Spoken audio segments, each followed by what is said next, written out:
Now that we've seen the causes, the triggers, now I'd like to go into interventions. Yeah. And we were talking earlier, and you were telling me that there are interventions from the employer's perspective and from the employee. So I'd like us to dig into that. Yeah. Maybe you can start with the employees part, because ideally everybody is responsible for their own wellness in the first place. Like, before I go expecting you to take care of me, I'm supposed to take care of me first. The same way we say you can't pour from an empty cup. Because if I keep pouring and pouring and I'm not filling my cup, then I will run low, and of course even bring burnout. Yes. You had even mentioned something off camera about burnout, and it is usually, if you imagine umeakisha a matchstick, then it is burning, it burns out eventually, or a candle, it burns out and it doesn't have anything to give. That is how we can get so You are lighting overwhelmed. others. The candle was unique. I read it somewhere. You are burning to light other people's light, but you yourself. Inaisha, you're getting depleted. So we need to be very careful of that. And the main point about even dealing with burnout is usually self-care. We say self-care is not selfish. You taking care of yourself is not selfish at all. You don't have to wait until you burn out for you to take care of yourself. So what that looks like is work-life balance, making sure that you are disconnecting from the workplace. I ever got someone who wanted to bring me to talk to their employees, and then they asked me, so what will you tell them about workplace work-life balance? I told them that when they go home, they need to disconnect. That is how I lost that opportunity. Because they were just like, as we tell them they need to be on call. Yes. They need to be on call anytime they can be called. But then I was like, that is very telling about you are the cause of these people going through what they are going through. So we need to be careful about that. So that is a part to play with both the employer and the employee. And I'm also telling the people that I work with, my colleagues and the people that work under me, that every day, not if we should find a way of debriefing every day, not just at once in a year or what. And they were asking me, how was it? Very simple. You know me, personally, I love these programs that come on Citizen at 7. This is Akina Maria. Oh yeah. Yeah. So if I go home, as long as I have watched that program, I'm good. I feel like the tension is off. Right. And I can sleep and wake up to start the day again healthy. And I was also telling them there's just simple things. You can take yourself out for coffee, go play golf. Okay. Catch up with our friends. Catch up, go to the gym. Gym is also a very nice thing of debriefing. Yeah. Removing this day's anxiety from your body and all that.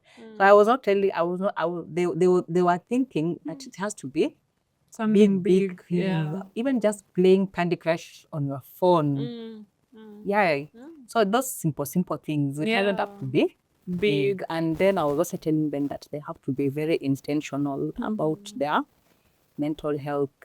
It has, the way you're saying, it has to start from me. No one is coming to take care of me. It is me first. It is me first. Yeah. So you have to depend. Yes. And actually, a lot of people think self-care means going for a trip to Santorini or going to the spa and spending 5K.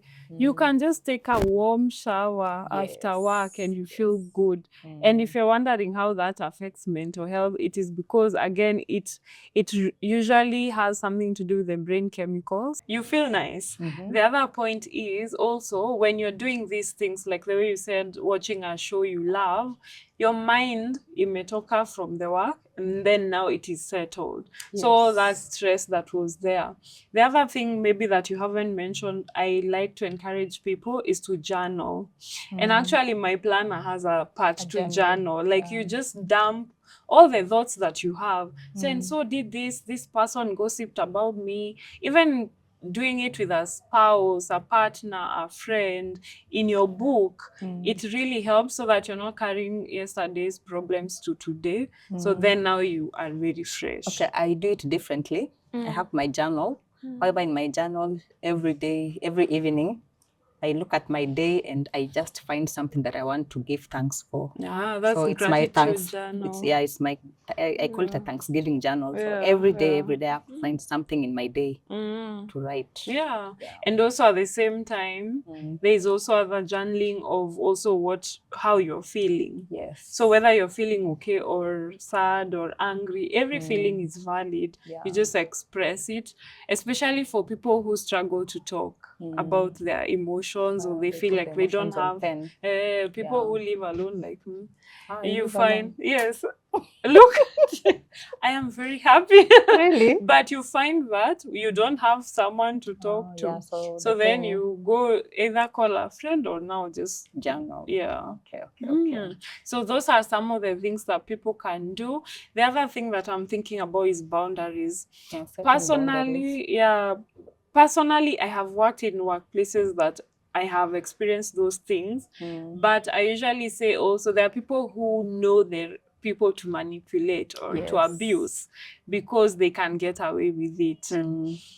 But if you're someone who has self-respect enough to stand up for yourself without fearing nitafuta or whatnot, then the way you set the pace of how someone should treat you is how now we continue. They say that, by the way, if we are even in marriage, dating, the way you you start it. So the first time someone shouts at you, you tell them, me, I don't like to be shouted.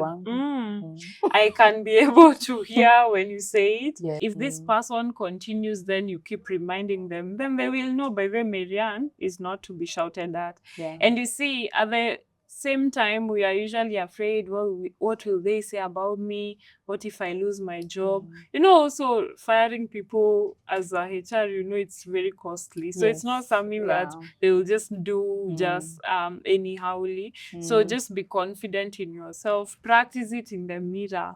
Like, look at yourself in the mirror and practice what you will say to someone when you are even in conflicts and everything. Learn about conflict resolution. Learn about how to communicate assertively instead of being like, you never did this, you always do this. Use I statements. This is how I feel when you do this to me, and this is what I prefer. Even to straight and general. The other point is to learn emotional intelligence. Emotional intelligence is about knowing how to feel your emotions and manage them, as well as those of other people. A lot of people don't have emotional intelligence. I mean, we weren't taught, a lot of us weren't taught at home, in school. And that is, we do a whole lot of therapy because of emotions, Feelings are what have caused countries to go to war. That causes GBV. So people need to learn how to manage emotions effectively. And it starts with you just knowing, this is how I'm feeling. Like, just pay attention to that. I'm feeling sad, angry, name it. And then allow it to happen. But we say your feeling is valid, but your behavior is not. So if you behave badly because you are angry or sad, then I think the beginning of the year, there was an issue in the office. So we were trying to address an issue in the office. So it didn't go well with a certain person.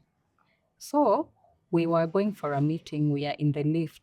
So we are like 4 of us in the lift. And then the person just bursts out the lift and shouting at us. Apparently, the person that was involved was in the lift, and now he had gotten an opportunity to face them. So she is here shouting. So there are so many other people in the lift, and we are like, really? You couldn't wait to be in the office? And by the way, I used to respect that person very much, but from that day, the way wanasamanga inashuka tu, my respect just went down. That is someone who doesn't have emotional intelligence. They're not aware of other people in the room, being able to communicate away. Even those bosses who usually just shout at the employees when customers are there. Why? Yeah, so we need to learn that as well. So like I mentioned, accept it is there, label it, feel it, cope with it, take deep breaths, you know, go for a walk, excuse yourself and go to the washroom and just pat some cold water on your face just to calm down, so that now once you communicate it, you are not ukuju. You are able to manage it well and just express yourself. Yeah.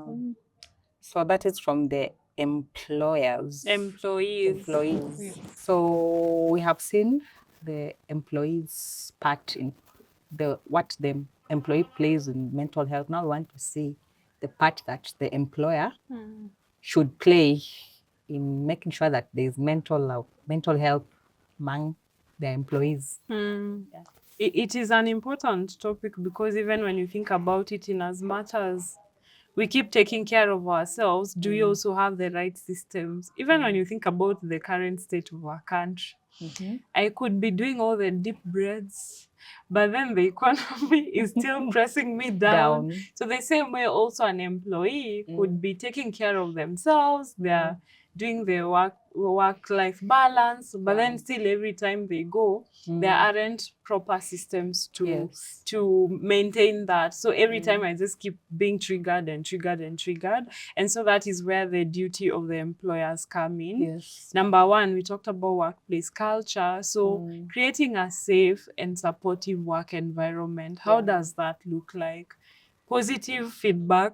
We clearly mentioned that because ideally human beings will like validation, where of course we're not saying that you constantly seek external validation. You also have your own internal one. Also the external is also okay. So giving positive feedback so that people are not always discouraged and it affects their self-esteem and even their confidence in terms of doing their job. It is also in terms of having such conversations, like what is happening with us, what could be affecting us. I have a friend who works in one of, well, I won't mention the company, but he tells me that their company usually has this, every year they give feedback. You get feedback from everyone in the company about how you are, how you treat them. Try us. I know. Including the managers, they get feedback from every single person. And so their workplace is the best. If they find someone who is going through something, say even addiction, they take you to rehab or they pay for your therapy services. So having such supportive ways to take care of the employees' mental health as well. Therapy also, a lot of people say therapy is expensive. I don't entirely agree, but it could be because we have free therapy services like at the Huduma Center.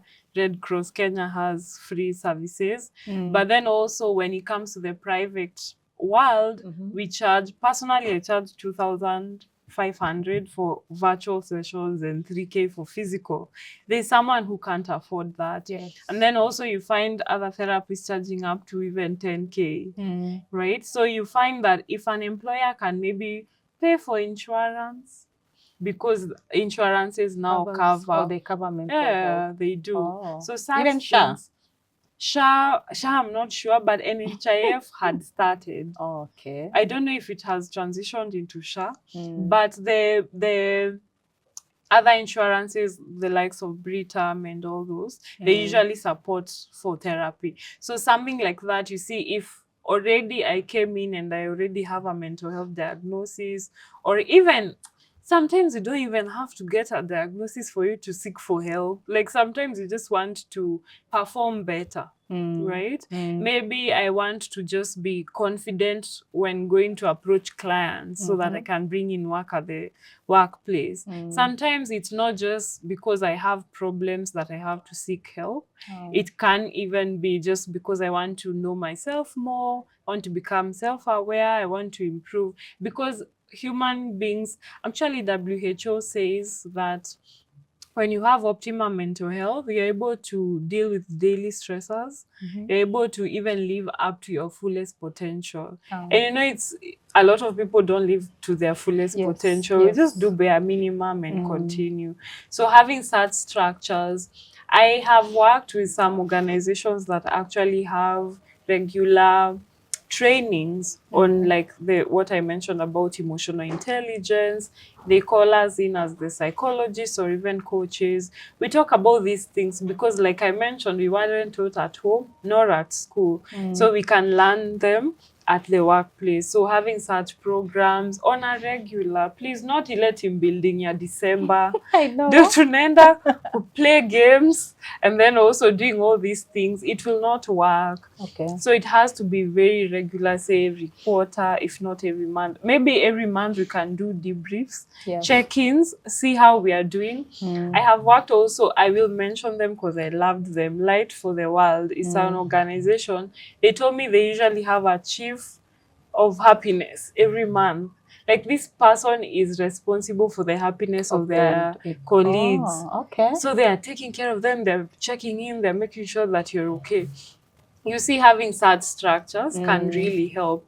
The other point is also on the communication, as you mentioned. When you have positive ways or channels of communicating in a way that doesn't demean someone, doesn't make them feel like less of, can really be helpful as well. So those are some of the things that employers can adapt. And like we mentioned, when people are happier, they are 15% more productive. So why wouldn't you want to invest in that? There will be a return on investment. Performance-wise, there won't be absenteeism all the time. People are not going to be high turnovers, like quitting work all the time. Using the company's internet to look for jobs. Yes. So it really has a high return on investment if we really invest on these resources. And also having policies.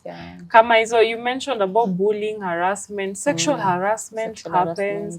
Having the right policies on how to navigate that so that someone is not suffering alone. So ideally what you're saying, there should be a therapist if possible. Yes, please. If the employer can afford, there should be a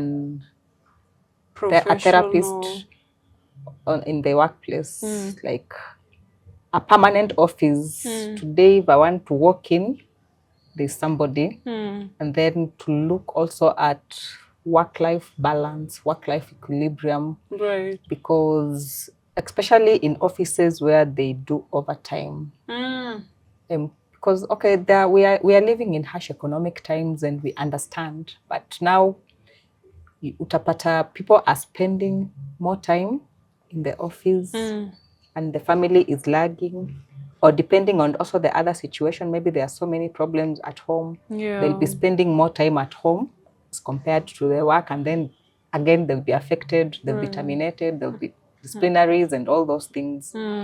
So actually, now that you've mentioned about having a therapist, one of the things that we've realized, even in schools, when there's a therapist in the office, people don't go.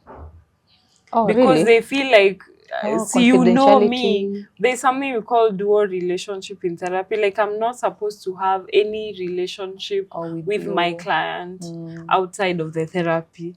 So if, say, we are colleagues, tunaendanga huko tea break, tunapiga story, nini, it wouldn't necessarily work. So it could be like maybe having an on-call therapist. That's what I currently do for a certain hospital. Anytime they have someone who needs it, then I go. And then once I'm done, I just go home. So we can support in different ways.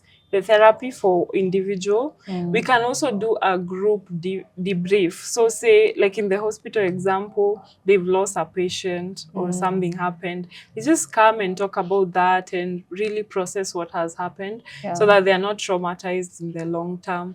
And then also we've mentioned now the trainings. So those are different angles we can take it. Also team building. I love nature. I usually organize for... But now the problem with team buildings, they only come once in a year. Exactly. But it could then be we just go there, as we simple. Pretend the way we are one working family. family. Yeah, it could be regular. You see, the issue is because they usually have big budgets. But I could look at it. I go every week to Arboretum, for example. Arboretum kuingia, it's 105 shillings. So you can just have like an afternoon or bring in someone to do yoga for them. Like maybe every quarter or something, or 4 months, bring in someone to just let us just not focus on work, let us just take care of ourselves. And also pay for those things. You see, also there are people who pay for gym memberships for their employees. Of course, the management. Actually, as we have a gym. Membership. Yeah. Oh, such things. Yeah, but people rarely use it. Like very few Right? people. See, I use told it. you, when Yeah. people have them, they don't really Imagine use it's free. You don't it. pay for it. It's free. So we Yeah. need to take advantage of such. Okay.